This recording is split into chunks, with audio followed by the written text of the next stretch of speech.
আমরা এই Bangladesh judicial service commission থেকে আগেই কিন্তু পরীক্ষা নিয়ে নিচ্ছি, যাতে আপনার কোনো রিটায়ারমেন্টে গেলে কোনো জজ কোনো পোস্টে যেন ফাঁকা না থাকে। এবং মাননীয় অর্থমন্ত্রী এখানে আছেন, মাননীয় জনপ্রশাসন মন্ত্রী এখানে আছেন।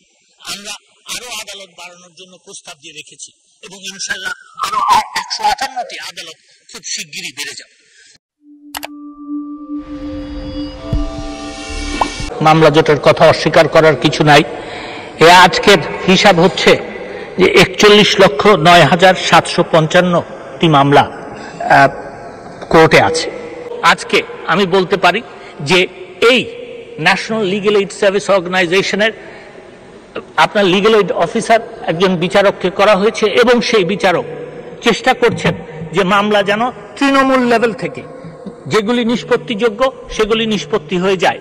মামলায় জটের জন্য জনগণ যেন হয়রানি ভোগ না করেন, কিভাবে তাড়াতাড়ি করা যাবে সেই সব পরামর্শ তিনি দিয়ে আসছেন।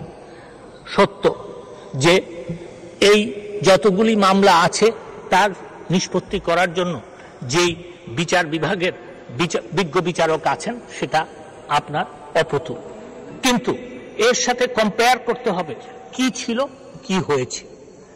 2009 সালে মাননীয় প্রধানমন্ত্রী জননেত্রী শেখ হাসিনা যখন সরকারে আসছেন তখন এই জুডিশিয়ারির স্ট্রেংথ ছিল 800 জাজেস। আজকে সেই জুডিশিয়ারির স্ট্রেংথ হচ্ছে প্রায় 2000।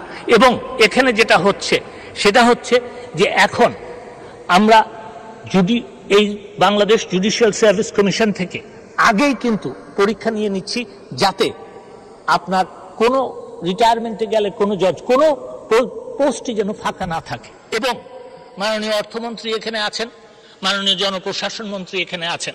আমরা আরো আদালত বাড়ানোর জন্য প্রস্তাব দিয়ে রেখেছি এবং ইনশাল্লাহ আরো 158টি আদালত খুব শিগগিরই বেড়ে যাবে।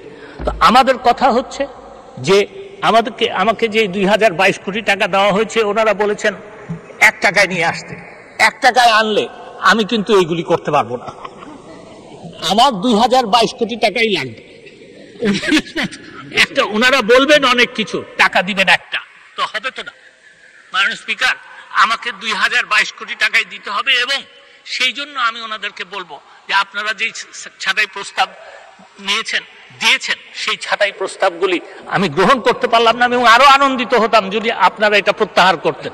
আমি 1 টাকায় কিছু করতে পারবো না, কিন্তু আপনাদেরকে এই কথা বলে দিতে পারি যে এই 2022 কোটি টাকা দিয়ে যতটুকু সম্ভব এই দুঃখী মামলা যারা করেন তাদের কষ্ট নিবারণ করার চেষ্টা আমি করব।